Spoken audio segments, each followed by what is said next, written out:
主力喺藍色劍道上邊，即將咧就會同大家介紹下呢一場男子佩劍32強嘅兩位嘅劍手，包括咗咧有我哋目前嘅係香港嘅男配一哥陳樂希對住李俊賢嘅。咁啊，講翻阿樂希啦，咁其實佢咧都係一個真係啱啱上任嘅韓國教練嘅第一個作品之一啦。咁喺佢麾下咧，咁啊叫做佢啱啱入隊嘅時候咧，就係韓國教練嘅啱啱好帶隊嘅時間啦。咁啊睇下究竟可唔可以帶領佢咧衝擊呢個世界啦。因為咧韓國嘅男配咧真係非常之厲害啊。咁啊長年咧都 keep 住喺世界嘅頭4入邊嘅。咁啊嚟到香港，咁啊香港而家嗰個教練嘅團隊真係非常之完善啊！每一個國家嘅教練都差唔多，即係最強嘅國家嘅教練都有喺度。咁所以咧，其實而家香港嗰個劍擊產業係非常之蓬勃嘅。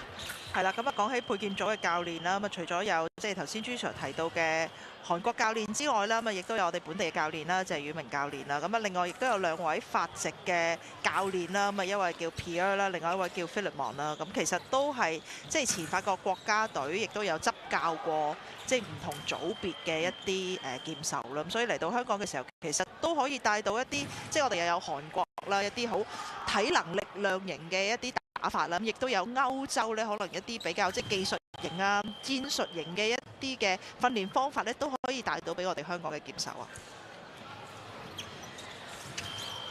咁啊，李俊賢 Aaron 啦，咁啊19歲啦，咁啊青年組嘅排名咧就係第7啦，咁啊亦都係有出戰過呢一個嘅亞青賽啦。咁啊而家咧，咁啊其實就喺呢個科技大學嗰度就讀緊嘅。咁啊，兼顧學業之餘咧，亦都可以兼顧劍擊嘅一個發展啦。咁啊，其實喺香港做運動員咧，都真係好似江文慧話，真係好幸福嘅，係咪阿勤？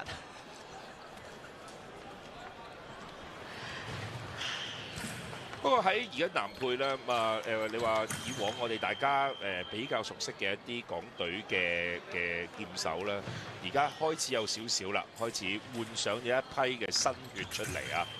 咁啊，當然啊，可以俾大家趁住今次嘅挑戰杯劍擊錦標賽，可以一睹究竟可以俾大家多啲認識下我哋香港，唔係話淨係大家淨係睇呢一個男花女蟲，其實真係每一個項目我哋港隊都有唔少具實力嘅選手。好，咁講下男配啦。咁我哋咧配劍嘅得分方法咧，都係先講一個進攻拳。咁啊，如果擊中對方嘅上半身咧，咁啊就會取得分數嘅。咁佢哋咧嗰把劍咧就唔同花劍同重劍，佢哋就係可以劈去攞分嘅，即係成把劍個劍身咧掂到對方上半身嘅金屬衣咧就已經攞分㗎啦。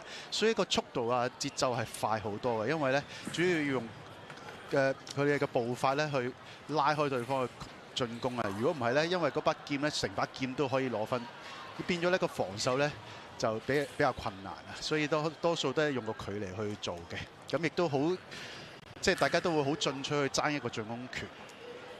咁但係咧爭進攻權咧，其實大家都要落足眼力啦。咁啊好多時咧大家要睇個起動先啊！咩叫起動咧？即係裁判一壓開始咧，隻腳有冇向前去進入嗰個距離？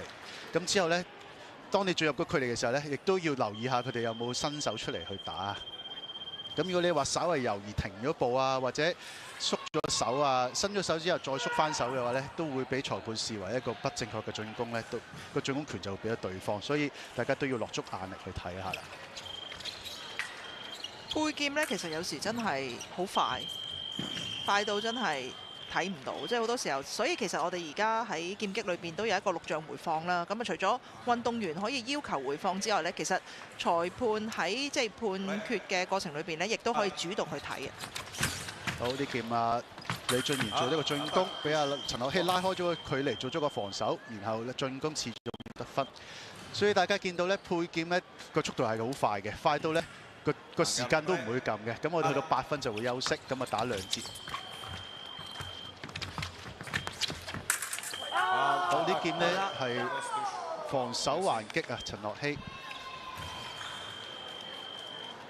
咁啊，見到配劍嘅有效部位係成個上半身啦，同埋以劈為主嘅。好，做咗一個擊打進攻。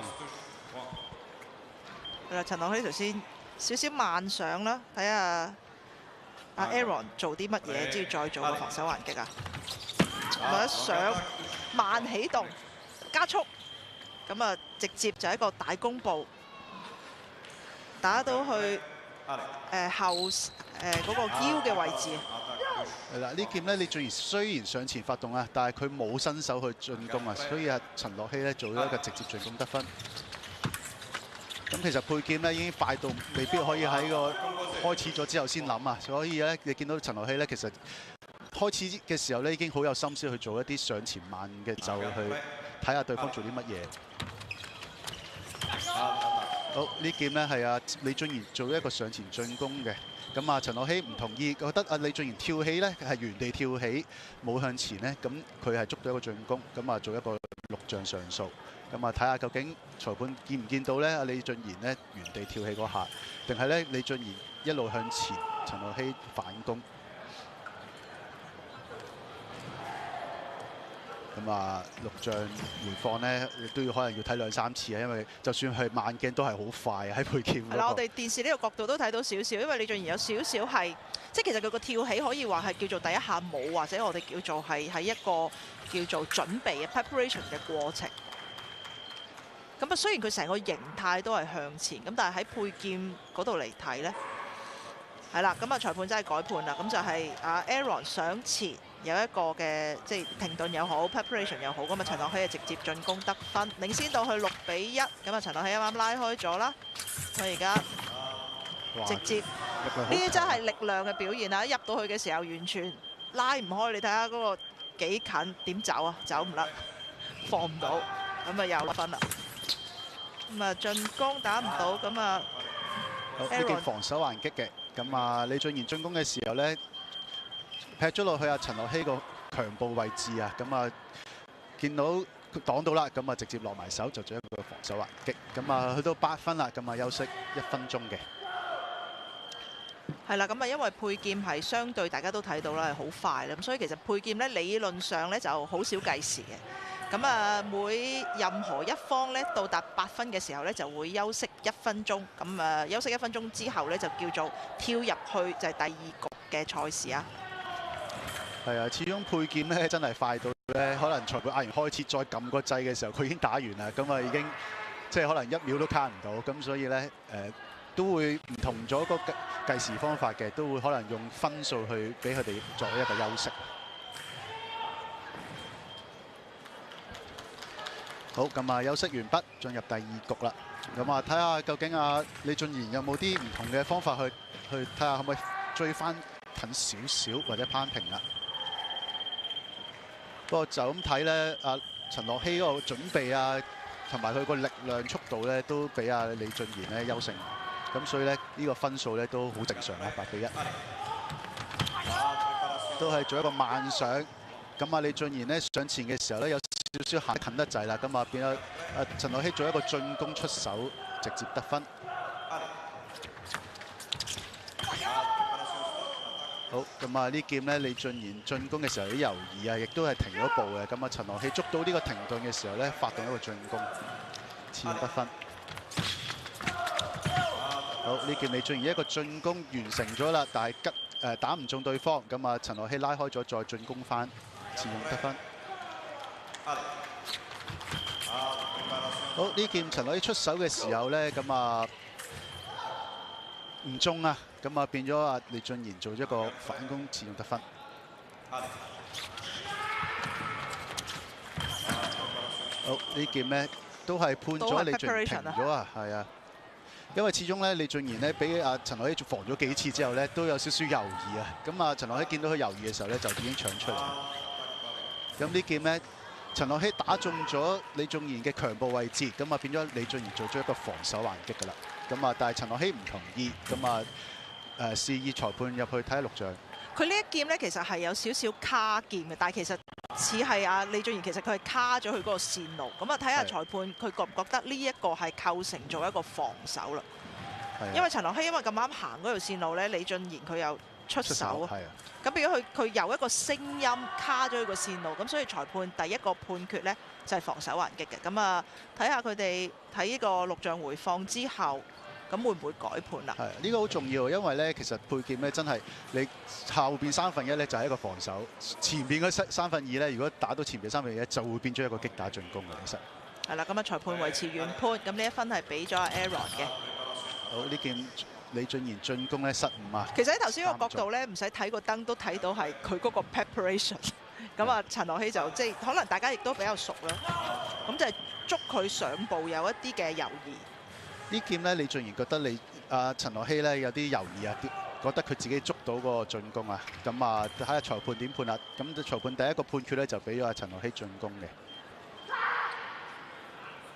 有時就係有少少嗰個劍尖啊，微微收翻入去咧，就有機會變咗一個進攻收手㗎啦。咁所以咧都要睇翻慢嘅。好，咁啊都係俾翻陳樂希。咁可能因為咧佢雖然有少少收，但係出嘅時候都仲係快過你嘅。咁所以咧都係一個進攻。好，呢劍而家係擊打進攻啊，李俊賢。咁啊，陳樂希防守還擊冇燈啊。咁啊，李俊賢呢一劍係有少少延續嘅。咁啊，好，呢劍應該係俾阿李俊賢進攻啦，因為停完再起動咧。終於冇 prep 啦，同埋因為佢嗰劍冇升得咁起啊，佢直接打翻佢個外手嗰個位置啊。係啊，所以個步伐都好重要啊，唔好跳得太高。好劍嘅，哦呢劍佢判俾阿 Aaron 進攻第一劍冇。係因為配劍咧，其實好講嗰個進攻嗰個完成啊。如果你隻前腳公布完落咗地咧，係未着燈嘅話咧，都會示意你第一個進攻冇，對方做咗反攻嘅。咁但係就咁睇又覺得，我覺得佢係第一劍好似係有嘅，佢又未形成去到第一劍係冇喎。所以都要睇翻個慢鏡啦。